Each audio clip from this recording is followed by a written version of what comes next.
14 जुलाई 2026 में कुछ नया होने वाला है। जी हां, बहुत सारे व्यापारियों को बड़ा झटका लगने वाला है और किसानों के लिए भी एक बड़ी खबर है। अगर वो हो गया तो 14-15 जुलाई के बाद एक बल्ले बल्ले हो जाएगी, आपकी मजा आ जाएंगे आपको, आपकी एमएसपी 2000 रुपए बढ़ सकती है। इस पर भी चर्चा की जाएगी।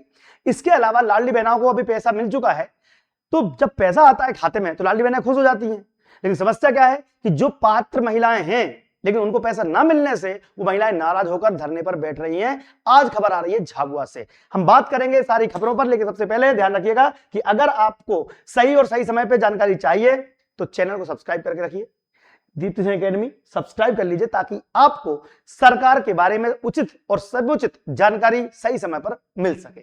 चलिए शुरुआत करते हैं आज की बड़ी खबर की। सबसे पहले तो देखिए, मोदी जी ने कहा था कि 1 साल तक सोना चांदी मत खरीदना, अपने आप दाम औंधे मुंह गिर जाएंगे, और वही हो रहा है। चांदी जब पीक पर थी, सबसे महंगी थी, 1,69,000 रुपए तक सस्ती हो चुकी है। अभी कल ही चांदी 3,000 रुपए गिरकर 2,17,000 पर पहुंच चुकी है, अपने ऑल टाइम हाई से नीचे। और सोना भी 1,000 रुपए सस्ता हो गया है, यानी सोना चांदी लगातार सस्ते हो रहे हैं। और इसकी वजह है आप, जी हाँ, आप लोगों ने संयम रखा है। और अभी भी 5-6 महीने और मत खरीदो, फिर देखो मुझे दिवाली पे सोने की क्या हालत होती है। कुल मिला के हमें इंतजार करना है 2 लाख रुपए से कम, यानी कि 1.5 लाख रुपए तक चांदी आनी चाहिए, तब जाके चांदी का भाव सही होगा। आगे देखते एक बड़ी खबर और आ रही है कि किसानों के लिए, जी हाँ, किसानों ने एक बड़ा आंदोलन करने की चेतावनी दी है, जिसमें उन्होंने कहा है कि हमारे मूंग में 2,000 रुपए प्रति क्विंटल का घाटा हो रहा है। सरकार ने नियम बनाए भी तो कैसे, एक तरफ तो बोलते हैं किसान कल्याण करेंगे, किसानों के लिए ये दे देंगे, किसानों को वो दे देंगे। अरे किसानों को मूंग तो तुम खरीदनी जा रही तुमसे। देखो, मध्य प्रदेश में ग्रीष्मकालीन मूंग खरीदी की सीमा को लेकर किसानों विपक्ष का विरोध तेज हो गया है। सरकार ने एमएसपी 8,768 रुपए तय करी थी और प्रति क्विंटल पर सिर्फ उत्पादन का 25%, यानी कि 25% की अगर बात करेंगे तो 25% की अगर बात करेंगे तो इतना खरीदेंगे तो 75% कहां जाएगा। किसान बेचारा मजबूर है, कम दामों में 2-2 रुपए घाटे में मंडियों में बेच रहे हैं। अब सोचिए, उनका कहना है कि हमें पूरा हमें लाभ मिले, पूरी फसल खरीदी जाए। बोलो सही है कि नहीं है। दूसरा, प्रति एकड़ 1.2 क्विंटल खरीदने का नियम बनाया है। ये काय का नियम? फिर किसान बेचारा मेहनत करता है, मूंग उगा रहा है, दलहन उगा रहा है, तुम्हारे लिए कर रहा है काम, और फिर तुम मना कर देते हो बाद में खरीदने से, तो किसानों को जो नुकसान हो रहा है उसकी भरपाई कौन करेगा? इसको लेकर जिले के भेरंदा क्षेत्र में हजारों किसान अपने ट्रैक्टर के साथ सड़कों पर उतरे हैं और सरकार के खिलाफ महाप्रदर्शन किया। किसानों ने साफ चेतावनी दी है कि यदि उनकी मांगे नहीं मानी तो वे बड़ा चक्का जाम करेंगे। यहां भारतीय किसान संघ के बैनर तले कलेक्ट्रेट परिसर में किसानों ने भीख मांगकर हाथों में कटोरा भगोना लेकर प्रदर्शन भी किया है। भारतीय किसान संघ का आंदोलन 6 दिनों से जारी है। किसानों ने थाली ताली बजाकर रैली निकाली है। और सरकार, अब यहां पे सरकार क्या बोल रही है? हमारी सरकार के प्रतिनिधियों से बात हुई है, लेकिन मानने को तैयार नहीं है। किसान नहीं मंडी जाकर घाटे में मूंग बेच रहा है। कुल मिला के किसान के साथ अन्याय हो रहा है। कहीं तो आप किसान कल्याण वर्ष बनाने की मांग कर रहे हैं, एक तरफ सीएम किसान सम्मान निधि नहीं आ रही है, ऊपर से 2,000 रुपए प्रति क्विंटल का नुकसान हो रहा है। इस वीडियो को शेयर करें, हर किसान तक पहुंचना चाहिए। और आपकी आवाज को उठाने के लिए हम तैयार हैं, तो वीडियो को शेयर कीजिएगा, ठीक है? और चैनल सब्सक्राइब कर लेना मेरे भाइयों, ताकि आपकी आवाज को सरकार तक पहुंचा जा सके। इसके अलावा झाबुआ में लाडली बहनें उतर गई सड़कों पर। अब आप देखो, तीसरा चरण बोलते बोलते 3 साल निकाल दिए। अब 3 साल से महिलाओं को किसान नहीं मिल रहा है, तो उन्होंने कहा है कि तीसरा चरण हमारा शुरू करने के लिए सरकार से लगातार उनका कहना है कि भैया तीसरा चरण शुरू किया जाए। झाबुआ की 300 से लाडली अधिक बहनाएं बोल रही हैं कि हमें अब नाम जोड़ने के लिए फॉर्म शुरू किए जाएं। तो इस मुहिम में हम भी आपके साथ में हैं। तो अगर आप लाडली बहनाएं, आपके घर के आसपास लाडली बहनाएं हैं, तो उनसे कहना चैनल सब्सक्राइब करके रख लो, ताकि हम भी भोपाल जाकर आपकी बात मुख्यमंत्री तक पहुंचा सकें। अगली खबर निकल कर सामने आ रही है कि युवाओं को रोजगार खोजने नहीं पड़ेंगे, देने वाला बनाएंगे। यानी कि सीएम मोहन यादव का कहना है कि हम स्टार्टअप के माध्यम से युवाओं को रोजगार देंगे, और ये बात खुद तो ठीक है, दूसरों को रोजगार देंगे, ऐसा काम करवाएंगे।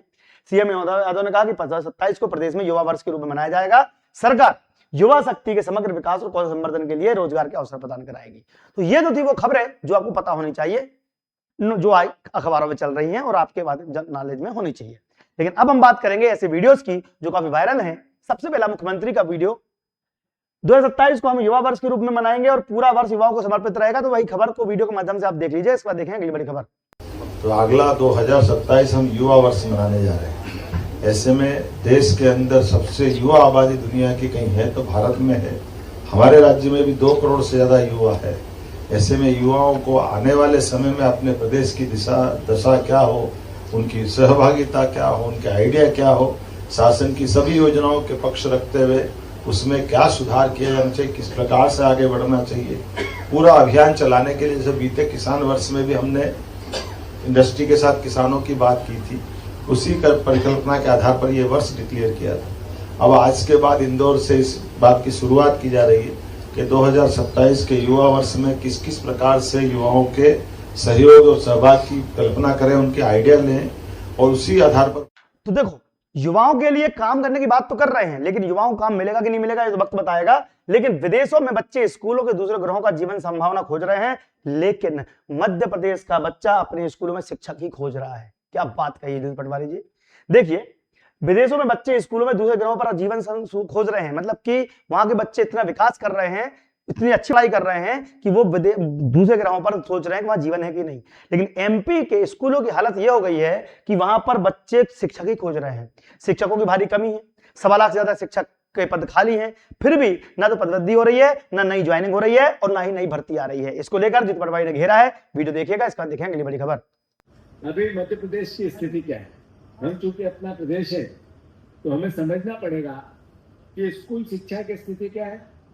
स्कूल शिक्षा में primary education, middle education, high secondary का एजुकेशन, इसकी अगर पूरे की पूरी समीक्षा और श्वेत पत्र लाए तो मैं मानता हूं कि देश के 80 साल लगभग आजादी के हो जाएंगे।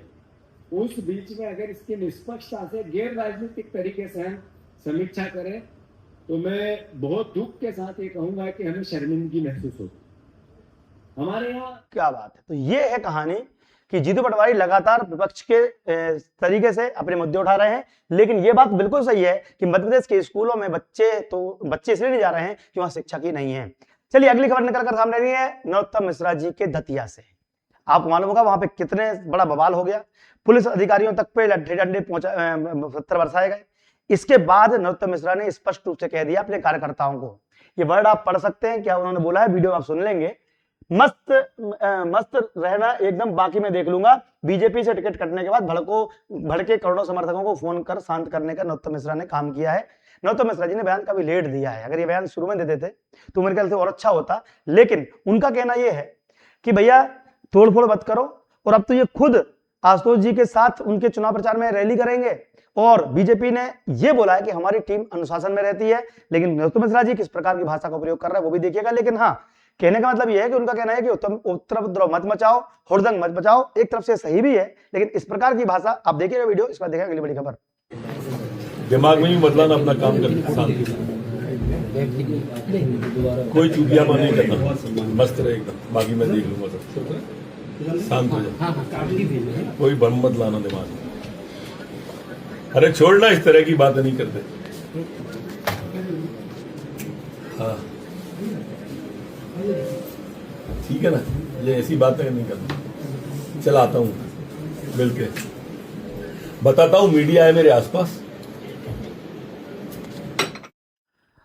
नरोत्तम मिश्रा जी ने अपने कार्यकर्ताओं को शांत तो कर दिया, लेकिन कहीं ना कहीं इस बार वहां पर बीजेपी को नुकसान हो सकता है, क्योंकि जनता ने देख लिया है कि टिकट मिलना किसको था, लड़ाई झगड़े क्या हो रहे थे, समर्थक कितना हंगामा कर रहे थे।